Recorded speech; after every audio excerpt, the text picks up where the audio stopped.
Hi, I'm Sheryl Hyde, Independent Beauty Consultant for Mary Kay Cosmetics. I would just like to introduce you to some makeup techniques that I use every day. And I know for a lot of people, we're busy, time is short, and sometimes style goes out the window. And I'm here to tell you that, a little bit of time carved out in your day to spend on some colour, to make yourself feel good, is not selfish. And so I'm just going to walk through how I do my makeup every day. And as you can see, I've got a bare face at the moment, so you've probably never seen me with a bare face before, but this is part of what I want to offer you. So we're going to start with foundation. Now I have primed my skin, so I've used our SPF 15 foundation primer, which I adore. You probably heard me say this, it's a crime not to prime.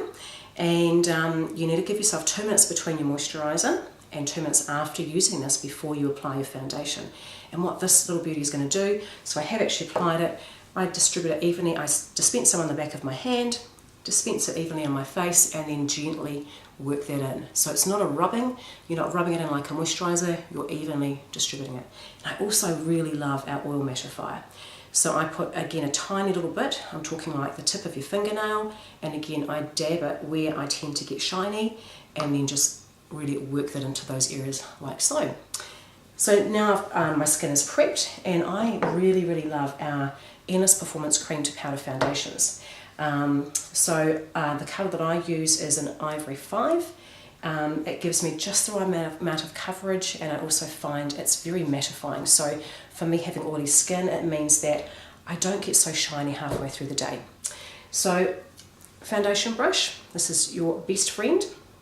I do recommend you don't use your fingertips when you're applying your makeup, because we have oils in our fingertips. We do carry a lot of bacteria as well, so using your fingertips, you're not going to get the best result. You might think you are, but trust me, a great brush, or even if you like a beauty blender, you are going to get better results. So basically, I'm just going to dip into the foundation. This is the one that I use from home. I'm just going to dip my brush in.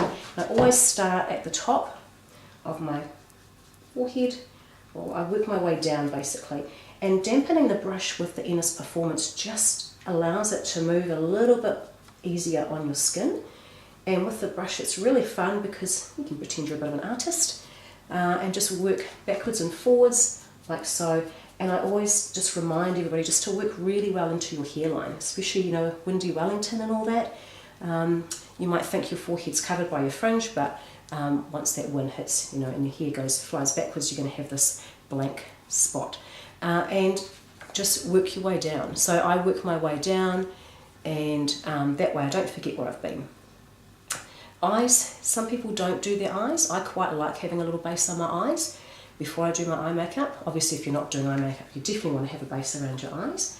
I just find it gives my skin a bit of colour. I definitely on the pale side, especially this time of the year. So having that little bit of extra colour is just really important for me. And if you're not sure what your foundation colour is, the best way to check is to do a stripe on your jawline. And you do need to wait a couple of minutes for it to warm up on your skin. And you also need to give it a couple of minutes to warm up and just allow it to melt into your skin. The colour that melts the most is the one for you, and if you're not sure, always go slightly darker, because you don't ever want to look light, especially in photos. If you've gone for a slightly lighter shade, what can happen is that you'll look unwell in your photos. You don't want people coming up to you and asking if you're feeling well.